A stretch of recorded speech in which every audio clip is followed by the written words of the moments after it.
वजूद जन से है तस्वीर कायनात में रंग, इसी के साज से है जिंदगी का सोज़े दुरूद।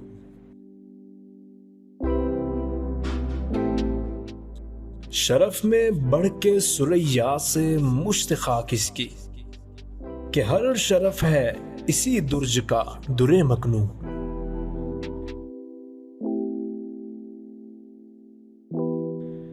मकाले माते फला तू न लिख सकी, लेकिन इसी के शोले से टूटा शरारे अफलातून।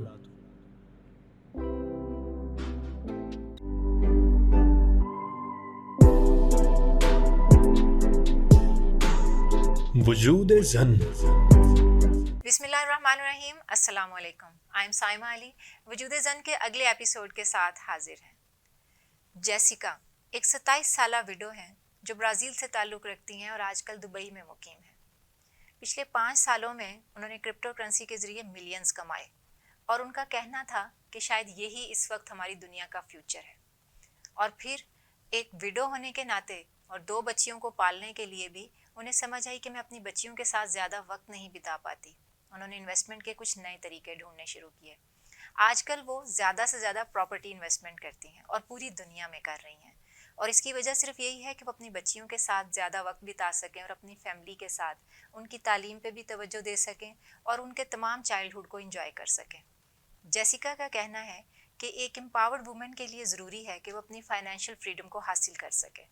वो इस वक्त सिर्फ 27 साल की हैं, लेकिन फाइनेंशियल मार्केट में अपना नाम बना चुकी हैं और बहुत बहादुरी से और बहुत सारी ख़वातीन को फाइनेंशियल मार्केटिंग भी सिखा रही हैं। ऐसी बहुत सारी ख़वातीन हमारे पास इर्द गिर्द मौजूद हैं जिन्होंने अपनी ज़िंदगी में कहीं ना कहीं बहुत कुछ अच्छा किया होता है, लेकिन मंजर आम तक नहीं आता।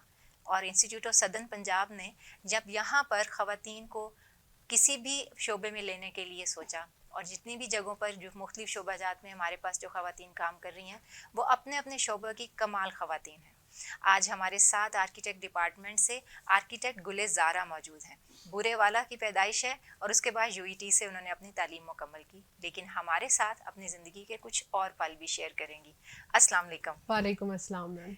कैसी हैं गुलेज़ारा? अल्हम्दुलिल्लाह, आप खैरियत से? जी अल्हम्दुलिल्लाह। Welcome to the show. Thank you so much for inviting me. You are most welcome.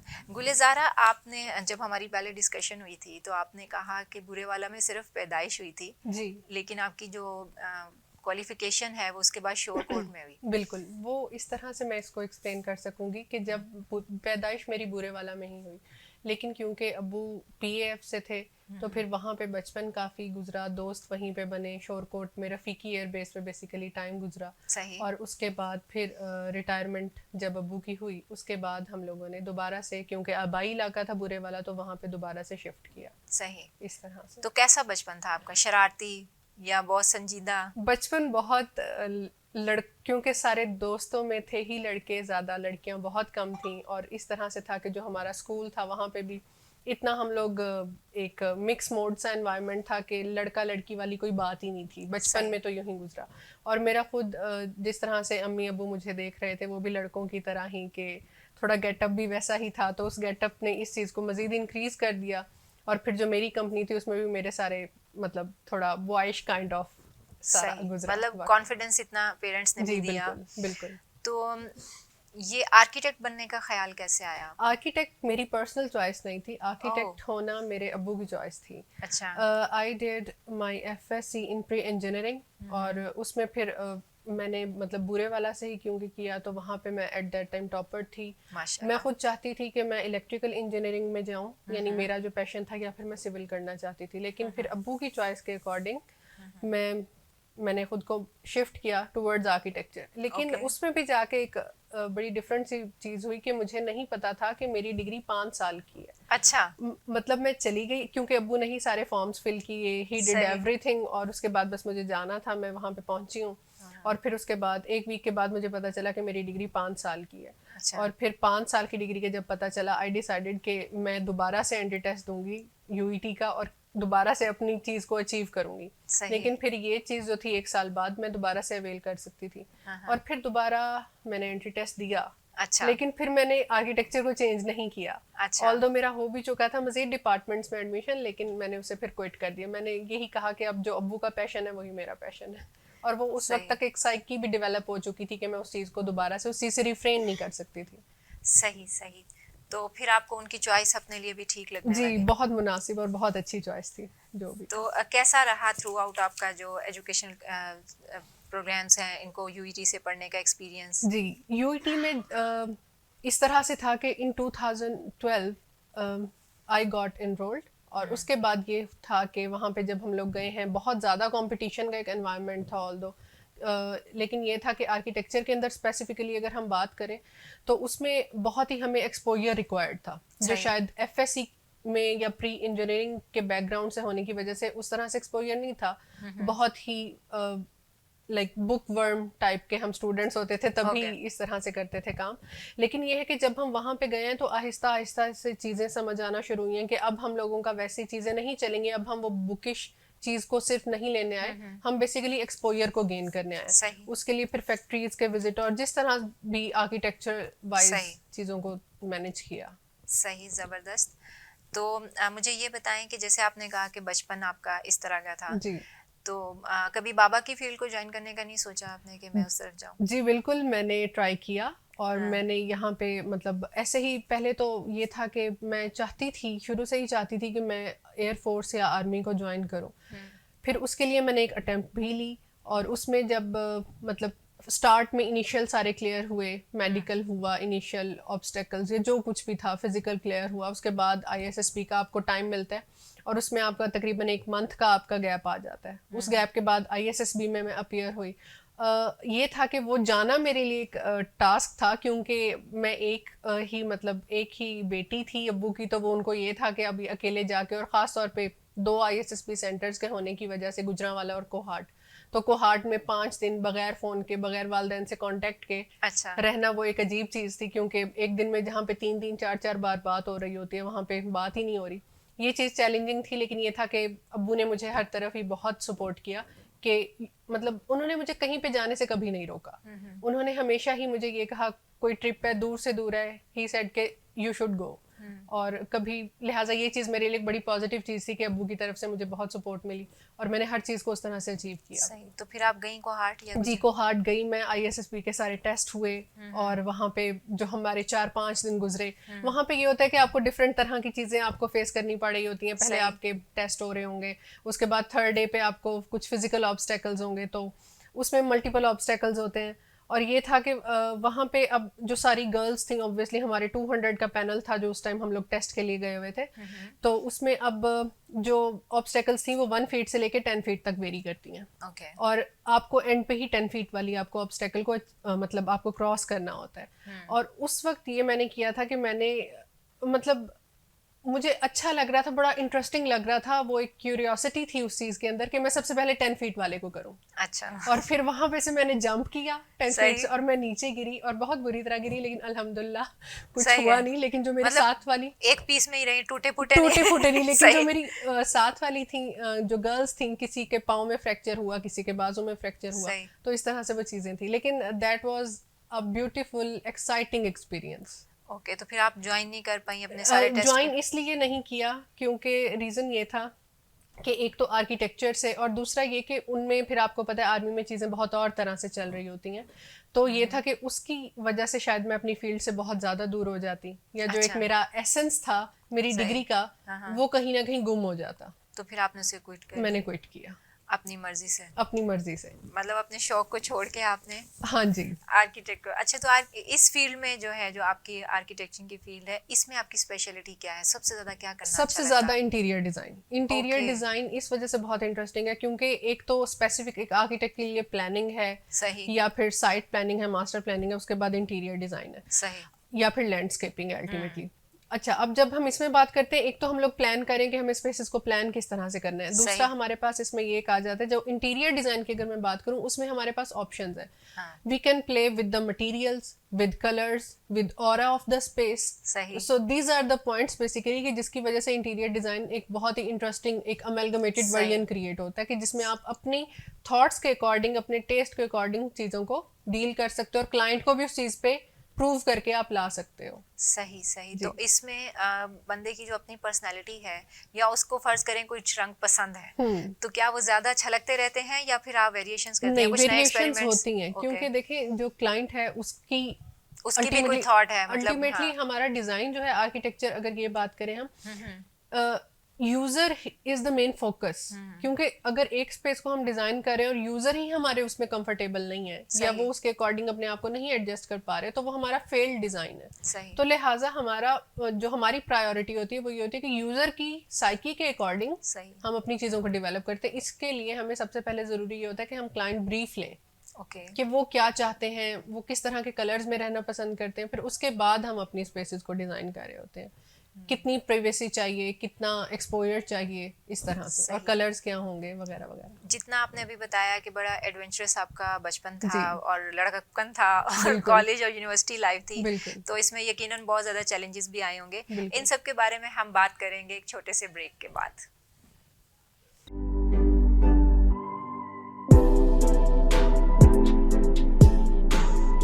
वजूद Zann.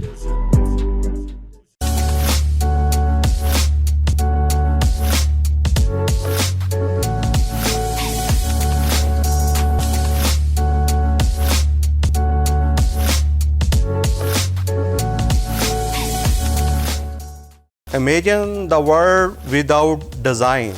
Imagine a world without structures. We are the architects. We add shapes. And we add colors. We are here from the platform of the moving scenes. Multan is the heart of Pakistan. ISP is the hub of education. Fashion adds color in life. It's a sophisticated form of art. हम architects तस्वुरात को हकीकत में बदलते हैं। Explore the art and architecture. Join ISP. Architecture adds material and texture. Fashion is an instant language. Fashion adds dimension.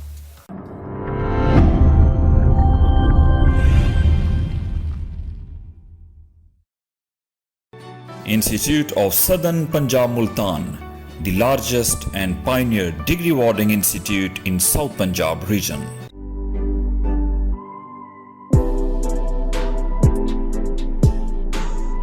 वजूद Zann. Welcome back नाजरीन। वजूद ज़न में आज हमारे पास आर्किटेक्ट गुलेज़ारा मौजूद हैं और हम इनसे बात कर रहे थे कि इनकी इतने एडवेंचरस किस्म की लाइफ में किस तरह के चैलेंजेस आए।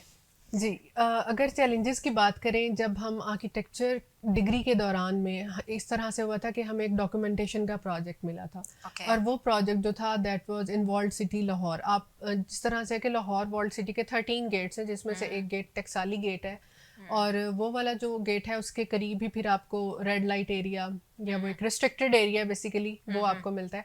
अब ये था कि हमारी क्लास के लिए उस एरिया की डॉक्यूमेंटेशन या वो चीज़ प्रॉब्लमेटिक थी क्योंकि ये था कि वहाँ पे लोग बहुत सारों का बड़ा ही देखने का अंदाज बहुत अजीब था या इस तरह से ऑब्वियसली जब गुजर रहे होते हैं तो वो चीज़ एक्सेप्टेबिलिटी का लेवल वो डिफरेंट था।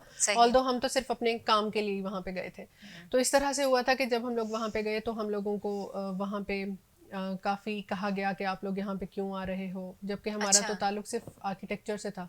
फिर अल्टीमेटली हुआ ये था कि ऑल्दो हमारे साथ वॉल्ड सिटी अथॉरिटी के कुछ स्पेसिफिक लोग थे जो वहाँ के पुलिस, इवन उन्होंने हमें पुलिस सिक्योरिटी को भी प्रोवाइड किया, उन्होंने हर चीज़ हमें प्रोवाइड की। उसके बाद जब हम लोग गुजरे, वहाँ का माहौल एक्सपीरियंस किया, वहाँ की डॉक्यूमेंटेशन की, तो वो हमारे लिए काफ़ी एक्साइटिंग था। उन लोगों से बात करना शायद जिनसे कोई आम लोग बात करना पसंद नहीं करते, लेकिन उनको जानना हमारे लिए एक बहुत अच्छी चीज़ थी। मैं इसको अच्छा इसलिए कहूँगी क्योंकि हम बहुत सारी चीज़ों को मुआशरे में निगेट कर देते हैं या हम लोग उन्हें मानना ही नहीं चाहते जबकि वो हमारे मुआशरे का हिस्सा हैं। सही। तो उन चीज़ों को देखना, समझना, जानना, वो चीज़ एक एक्साइटिंग थी और हमारी डॉक्यूमेंटेशन का अल्टीमेटली हमारे क्लास प्रोजेक्ट का हिस्सा बनी। तो वहाँ से कोई ऐसी लर्निंग है जो आप शेयर करना चाहें? लर्निंग वहाँ पे से जो मुझे मिली वो ये थी सबसे बड़ी लर्निंग कि जब हम लोग डिफरेंट तरह के लोग एक एनवायरनमेंट में हम लोग रह रहे होते हैं, हम लोग ये नहीं समझ पाते कि हमारा बस एक्चुअली हम ना सुनना पसंद नहीं करते, हम जानना पसंद नहीं करते, इवन हम देखना पसंद नहीं करते, बस शायद सुनी सुनाई बात पे हम लोग ज़्यादा फोकस कर लेते हैं। आप जब तक किसी चीज में इंडल्ज होके आप नहीं एक्सपीरियंस करेंगे ना, तब तक आप उस चीज को नहीं ग्रैस्प कर सकते। लिहाजा किसी भी चीज को सुनने से पहले देखें, एक्सपीरियंस करें, उसके बाद अपनी जजमेंट को पास करें। इस तरह से चीजें नहीं चलती कि तो आपको भी इस तरह बहुत सारे जो मिथ्स पहले सुने हुए थे वो वहाँ जाके डिफरेंट लगे? बिल्कुल, बहुत डिफरेंट थे, और वो शायद वो चीजें वैसी थी ही नहीं जो कि हमें बताई जा रही थी या दिखाई जा रही थी। ओके जी।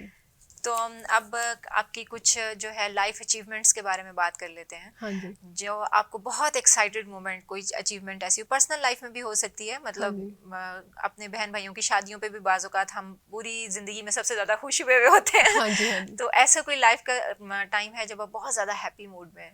हैप्पी मोमेंट मेरे लिए वो था जब हमारा, ऑनेस्टली स्पीकिंग, जो मेरा सबसे ज्यादा एक हैप्पी मोमेंट था वो मेरा यूईटी में एडमिशन था। वो यूईटी में एडमिशन था, क्योंकि ठीक है टॉपर होना एक अलग चीज़ है, लेकिन उस टाइम पे I am talking about in 2012, उस टाइम पे ये था कि जब एग्रीगेट बन रहे होते थे और वो चीज़ें बहुत टफ हो जाती थी चीज़ें, और ये कि वो मेरा गोल वही था अल्टीमेटली, क्योंकि वो असल में मैं खुद से ज़्यादा अपने फादर की गिवन चीज़ों को ज़्यादा फॉलो करती थी, और फिर जो उनके अकॉर्डिंग होता था वही मेरे अकॉर्डिंग था। इस तरह से था। तो फिर ये था कि उन्होंने कहा यूईटी, आई सेड यूईटी, और फिर इस तरह से वो चीज़ें जब बना मेरा वहाँ पे एग्रीगेट वगैरह हर चीज़ फाइनल हुई, तो अब्बू की खुशी को देख के, या मेरे पेरेंट्स की खुशी मेरे लिए सबसे ज़्यादा इम्पॉर्टेंट थी। तो उनकी खुशी को देख के मैं और भी ज़्यादा खुश थी कि आई डिड समथिंग, अल्हम्दुलिल्लाह। माशाल्लाह जी। अच्छा, आपने मुझे ये आपकी मतलब जो ग्रूमिंग है उससे ये तो पता चल गया कि आप खेलती थी। सबसे ज़्यादा कौन सी स्पोर्ट्स आपको पसंद थी खेलने में? मैं जो सबसे ज़्यादा मैं खेलती थी ज़्यादा, तो मैं जंपिंग वगैरह, और इसी तरह से मतलब जंपिंग, या फिर वैसे तो हाइड एंड सीक बहुत खेल है। अच्छा। और इस खेल के दौरान में दूसरे अपने फ्रेंड्स को बहुत तंग भी किया है और हर तरह से की है। एक हम लोग स्विंग बहुत करते थे, स्विंग हम बहुत लेते थे, लेकिन ये था कि उसमें भी मैं अपने फ्रेंड्स को, मैं उनसे ले लेती थी, फिर लड़ाई हो जाना, और फिर उनका ही मुझे मनाना, मैंने नहीं मनाना। अच्छा। तो इस तरह से चीज़ें, मतलब मूडी भी हैं आप जिस तरह की कि पहले आपको मनाया जाए। सही सही सही। तो जिंदगी का कोई ऐसा डिफिकल्ट मोमेंट जो आपको याद हो, जिसने कुछ लर्निंग दी हो, या उसको कॉप अप करना कैसा? जी बिल्कुल, वो इस तरह से था कि I had a trip to north, और उसमें नॉर्थ में एक बहुत ही डिफ़िकल्ट किस्म की हाइकिंग थी हमारे रास्ते में, और वो बहुत ज़्यादा स्टीप भी थी, और वहाँ पे ये हुआ था मेरे साथ कि मैं स्लिप हो गई थी, और वो स्लिप, जब मैं स्लिप हुई हूँ, और वो इतनी मतलब वो बुरी किस्म की वो पॉइंट था कि वहाँ पे नीचे सिर्फ आप डेप्थ और खाई और इस किस्म की चीज़ें थी, और वहाँ पे मैं बिल्कुल स्लिप होती जा रही हूँ, और मतलब नहीं मैं कंट्रोल कर पा रही। खैर उस टाइम पे मुझे ये लगा था कि मुझे नहीं आना चाहिए था, या मुझे रुक जाना चाहिए था, और मैं मतलब हर ट्रिप को लेती हूँ, मैं कोई मिस नहीं करती, लेकिन अब मुझे रुकना चाहिए था। खैर उस टाइम फिर ये हुआ था कि मेरी जो फ्रेंड थी वो अचानक से, वो कहीं दूर थी, लेकिन वो अचानक से वहाँ पे करीब में आ गई, और उसने मुझे पकड़ा, यूँ फिसलते हुए उसने मुझे पकड़ा। और तब मुझे लगा कि मतलब अल्लाह की मदद तो बेशक शामिल हाल है, लेकिन हर स्टेप लेते हुए आपको ज़रूर सोचना चाहिए कि आप जिस रास्ते पे जा रहे हो, मतलब आप जिंदगी में प्रोज एंड कॉन जरूर देखें। मैं सिर्फ इस ट्रिप से रिलेटेड बात नहीं करी, ये तो शायद किसी के साथ भी हो सकता है। बिल्कुल। तो और बच भी गई अल्हम्दुलिल्लाह वो गई, लेकिन वो बहुत डिफरेंट था, डिफिकल्ट था वो सिचुएशन मेरे लिए, क्योंकि उस टाइम मुझे लग रहा था कि बस एवरीथिंग हैज़ बीन एंडेड, और अल्टीमेटली कुछ मिलता है और वो चीज़ आपको निकाल लेती है। लेकिन सबसे पहले हर जगह के ना प्रोज एंड कॉन्स देखने चाहिए। तो आपने क्या उसके बाद हाइकिंग करना छोड़ दी? नहीं, हाइकिंग नहीं छोड़ी। हाइकिंग में नहीं छोड़ सकती, छोड़नी भी नहीं चाहिए। अब जो है रास्ते जरा एहतियात से लेना शुरू कर दिए। ओके। मतलब ठीक है, जिन पे वाकई आपको पहले से बताया जा रहा है कि रास्ता सही नहीं है, और अगर मैं उस रास्ते पे जाऊंगी तो अल्टीमेटली मेरा ही नुकसान है ना। सही। अब हर चीज एक्सपीरियंस में, ये है कि एक्सपीरियंस बहुत जरूरी है जिंदगी में, लेकिन जहाँ का आपको डेफिनेट हो कि यहाँ पे मतलब नहीं वो चीजें वैसे वर्क करती, तो वहाँ पे थोड़ा सा एहतियात भी करना चाहिए, प्रोज एंड कॉन्स के अकॉर्डिंग लाइफ को लेके चलना चाहिए। सही। अच्छा, अब आ जाते हैं कि आईएसपी में आपका एक्सपीरियंस कैसा है? बहुत अच्छा अल्हम्दुलिल्लाह। तो यहाँ पर कैसे आए? ISP में इस तरह से आई मैं कि अभी मुझे 1 साल यहाँ पे मुकम्मल हुआ है, तो इस तरह से था यहाँ पे कि मेरा शुरू से ही टारगेट यही था कि मुझे टीचिंग की तरफ आना है। फील्ड को तो मैं प्रैक्टिस कर रही हूँ और इस तरह से फील्ड को तो लिया मैंने, लेकिन अब अल्टीमेटली जब मुझे टीचिंग की तरफ आना था तो मुझे यहाँ पे अपॉर्चुनिटी मिली। और जबकि ये ISP बहुत अच्छे से अभी चीज़ों को भी लेके चल रहा है, यहाँ पे इंफ्रास्ट्रक्चर और हर चीज़ इतना बेहतरीन माहौल, तो उस चीज़ को देखते हुए अल्लाह ताला की तरफ से एक मौका मिला और मुझे भी मौका मिला कि मैं यहाँ पे सर्व कर सकूँ। So I am very happy with this thing के मैं इसलिए भी पूछ रही हूँ क्योंकि UET से पढ़ के आने के बाद जब आप साउथ की तरफ मूव करता है ना कोई इंसान, तो उसको लगता है कि ये तो उस तरह का शहर भी नहीं है, उस तरह का शहर नहीं है और तो फिर इसलिए मैंने आपसे इस एक्सपीरियंस का पूछा। बिल्कुल, ये इस तरह से था कि ठीक है अभी ISP स्टैंड आउट करता है मुल्तान में, टिपिकल इंस्टीट्यूट्स की तरह से नहीं है। सही। तो ये है कि यहाँ पे जो स्टूडेंट्स को माहौल दिया जा रहा है वो शायद बाकी मुल्तान की जगहों पे वैसा नहीं, मतलब फ्रीडम या उस लिहाज से नहीं दिया जा रहा। तो ISP भी माशाल्लाह बहुत ही अच्छे से उन सारी जो एक अगर हम उन लेवल्स को कहें बहुत अच्छे से मीट कर रहा है, स्टैंडर्ड्स को मीट कर रहा है प्रॉपर, तो ये चीज़ बहुत पॉजिटिव है। सही। अब बिल्कुल हमारे प्रोग्राम का वक्त ख़त्म होने वाला है, तो आपसे हम ये कहेंगे कि अपनी ज़िंदगी के अब तक के जितने एक्सपीरियंसेस हैं उनको, क्योंकि आपके बहुत सारे स्टूडेंट्स भी होंगे यहाँ पर जो ये प्रोग्राम देखेंगे इसके बाद, उनके लिए कोई ऐसी एडवाइस कि वो अपने करियर को कैसे परस्यू करें या अपनी पर्सनल लाइफ में। एक तो आपने बताया कि कुछ भी करने से पहले आप प्रोज एंड कॉन्स देखें, लेकिन कुछ ऐसा जो आपके स्टूडेंट्स के लिए हो स्पेसिफिकली। मैं स्टूडेंट्स को ये कहना चाहूँगी कि जब भी आप ज़िंदगी में कुछ भी करें, ये कि आप देखें, ठीक है नफ़ा नुकसान हर चीज़ में हो सकता है, एक्सपीरियंस का हिस्सा है बिल्कुल, लेकिन यह है कि आपको एक्सपीरियंस करना चाहिए। अगर मैं आर्किटेक्चर के रेफरेंस में स्पेसिफिकली बात करूं तो हम यहाँ पे बहुत ज़्यादा रिस्ट्रिक्ट हो जाते हैं कि हमें ग्रेजुएशन के बाद ही फ़ौरन से क्यों कुछ नहीं मिलता, लेकिन जितनी ज़्यादा आपकी प्रैक्टिस ख़ास तौर पे हमारी फील्ड में इंक्रीज़ होती जाएगी, आपके स्किल्स को देखा जाएगा मार्केट में, और जितना आपके स्किल्स को देखा जाएगा और जितने आप स्किल्ड होंगे उतनी ही आपकी आगे वैल्यू भी होगी। लिहाजा स्किल्स पे फोकस करें आर्किटेक्चर में स्पेशली, और CGPA पे थोड़ा कम ही फोकस करना चाहिए, लेकिन करना चाहिए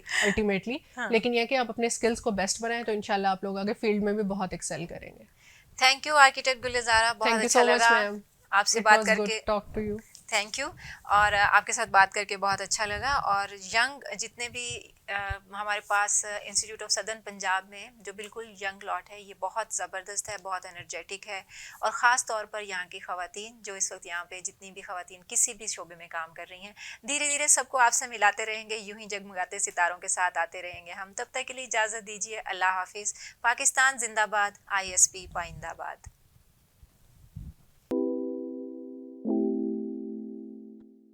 वजूद जन से है तस्वीर कायनात में रंग, इसी के साज से है जिंदगी का सोज़े दुरूद।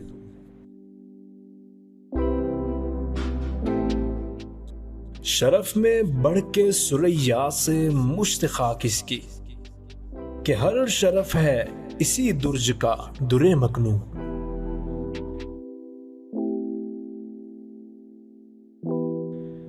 मकाले माते फला तू न लिख सकी, लेकिन इसी के शोले से टूटा शरारे अफलातून।